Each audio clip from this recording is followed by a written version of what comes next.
I'm live. Okay, hello everyone. This is Gordon Einstein, broadcasting to you live from Kiev, Ukraine. The topic for tonight, I'm going to slightly modify it for once on the schedule, but it's highly related. The schedule is pretty much blockchain as a basis for global law. I want to use a particular use case to describe what that means and just sort of talk through some implications with all of you. But this is a pretty long conversation that I'm going to do in a very short version. I'm going to share a little anecdote first before I open up the PowerPoint and get into all the details.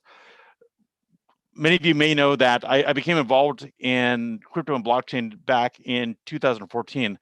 I had actually stopped practicing law for over a decade at that point, but through a fortuitous series of events, I came to Ukraine and became familiar with Bitcoin and blockchain. I had heard of it before, but had never really engaged with the topic. It took me a while to wrap my head around it, but when I did wrap my head around it, I had two parallel revelations, if you like. The first one was that all these blockchain startups, all these crypto startups, all these ventures, they needed legal representation. It was one thing, in the very beginning, when the governments weren't paying attention, and it was happening in countries like Ukraine, which are a little bit fun and crazy. You didn't need necessarily, these companies or startups didn't necessarily need law at that time, but for them to grow and have a real impact, there was an opportunity for me to provide legal services to them. So that was attractive, and that sort of convinced me to get back into law after having not practiced for all these years. But the second revelation I had, I think, was much deeper, which is it's not necessarily that these startups or these technologies need law, it's that law needs these technologies. And let me explain what that means, actually. The reason I had left the practice of law was I was sort of burnt out on what law had become, and I think a lot of lawyers are. It's a little overly compliant, sort of like a business, potentially a business destroying thing and not a business enabling thing. The inconsistencies and inefficiencies built into law I found very troublesome, and I always thought it was better to go into business and produce wealth that way than being a lawyer. I thought lawyers were kind of taking energy out of the system. But what I saw was with blockchain and crypto, the sort of global nature of these things, the programmable nature of these things, could potentially solve many of the issues that were traditionally associated with law and the practice of law. And that was a pretty deep revelation. So my mission since 2014 has been to reform the law and the practice of law by bringing in blockchain, crypto, and related technologies so as to resolve several of the issues that I think, because the current legal setup, slow down humanity's progress. So let me kind of give an example, just to put some meat on the bone, or kind of explain what I'm talking about. If you're going to conduct a business and you're going to do it as a group, you almost certainly don't just get a bunch of people in the room and start doing it. You almost certainly create some sort of legal entity, whether it's a corporation or a company, or if you're in a German-speaking country, it's a GmbH, or if you're in a Spanish-speaking country, it's a Sociedad Anónima, or however you say it.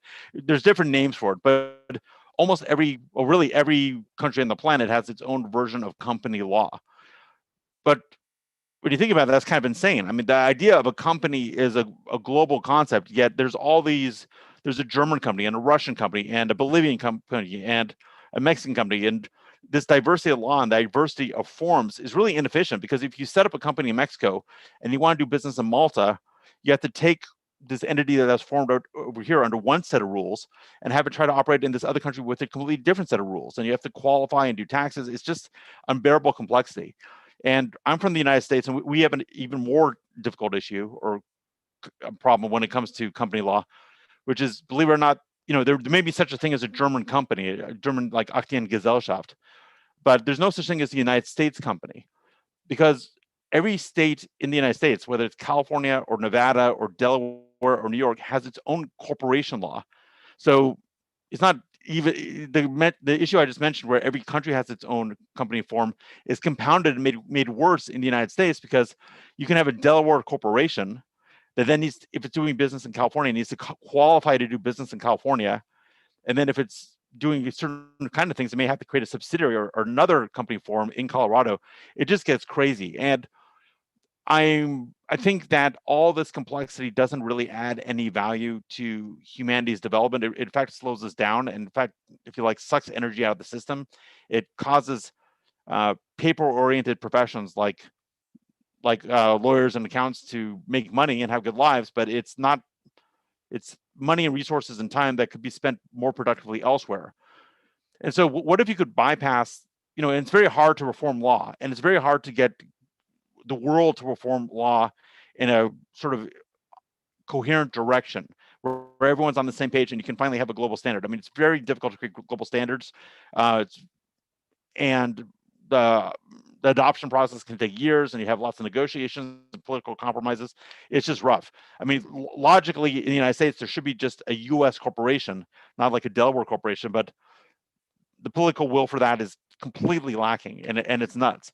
So again, my central thesis is that through the use of blockchain, through the use of these sort of universal computing engines that are available everywhere and all operate by the same sorts of rules, no matter where you are geographically, that we can sort of bypass all these issues, all these roadblocks to human progress, and just go to the end where everything works. There's obviously work involved in doing that, but it's much less work than reforming each country's or each state's individual law. So one topic I'm very interested in that I think epitomizes or captures this concept is the idea of a DAO. A DAO is a distributed or decentralized autonomous organization. And so my main presentation is about DAOs, but as I talk about DAOs, just consider that the reason I find them so fascinating is that they potentially allow a new kind of global law, something that hasn't existed before, a computational global engine that can bypass and replace existing legal forms. So let me pull up that PowerPoint, and actually I need to share my screen, I guess. So give me a second here. Let me go to the right one. Well, let's see here. I'll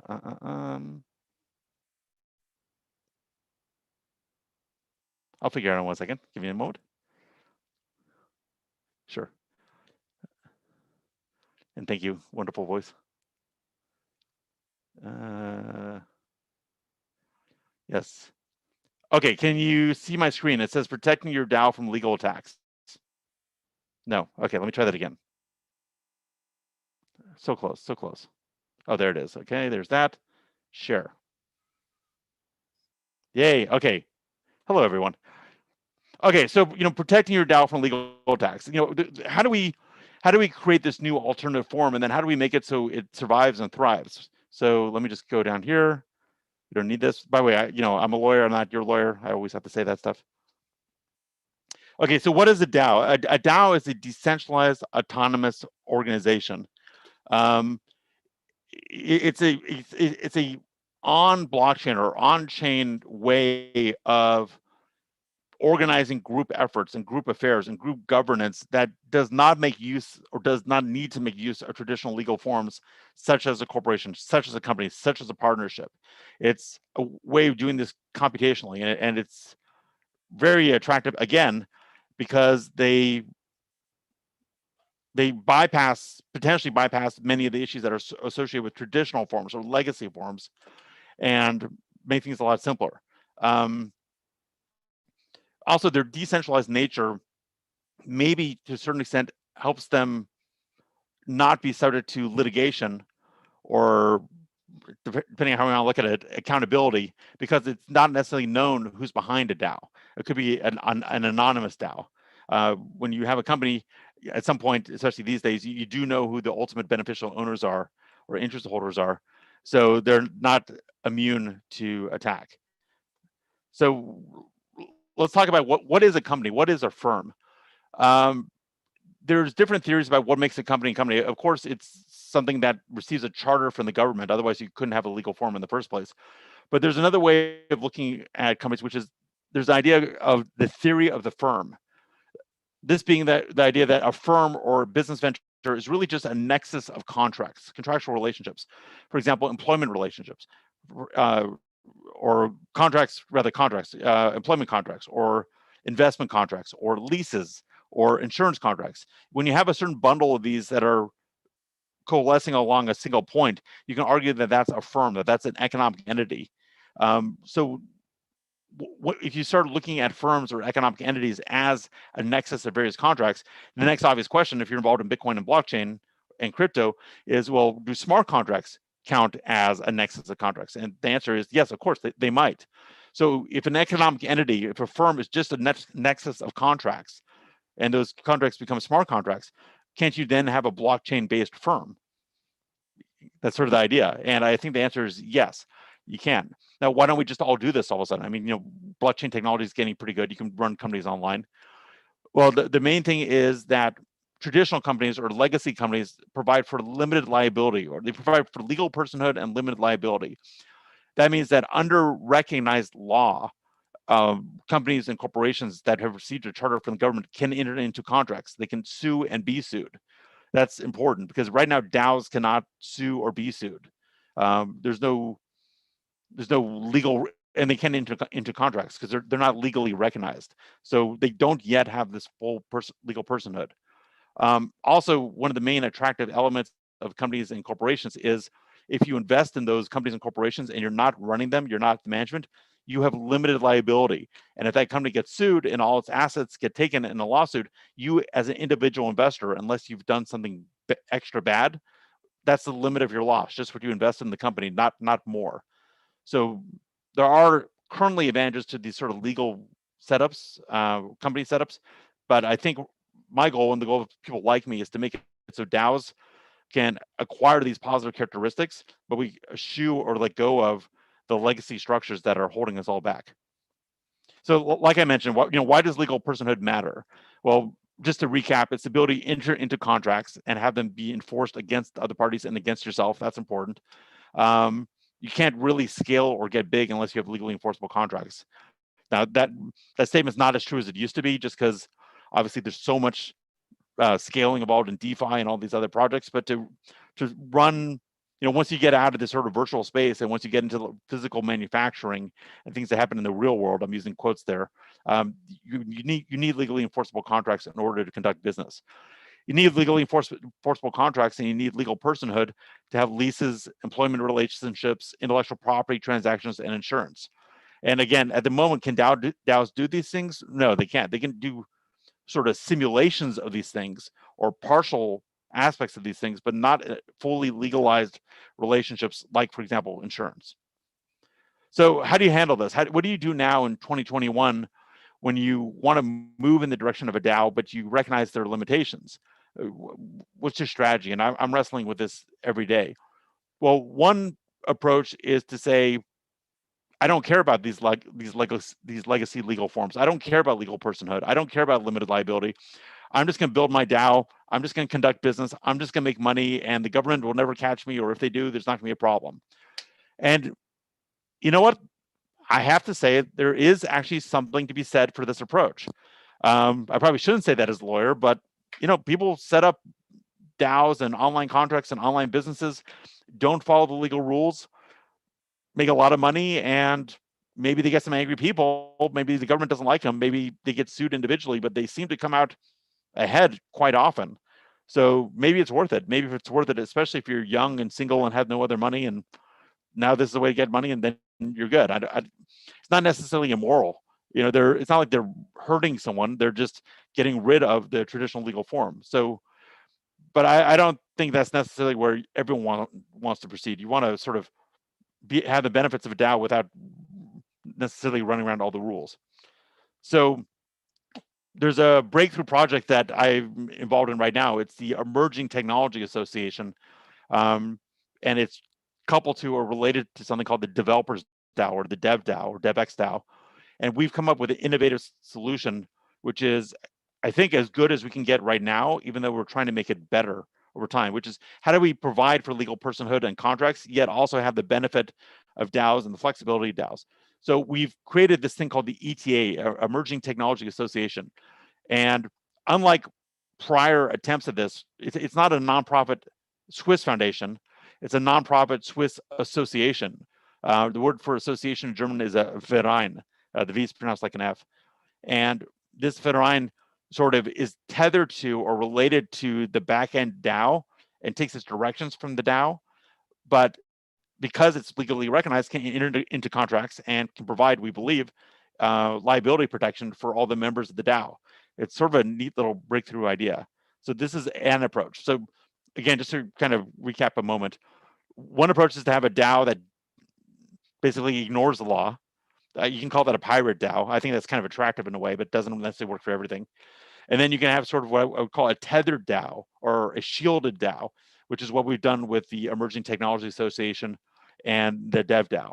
So you have a legal entity, you have the DAO, and you have them related so that the legal entity takes its direction from the DAO.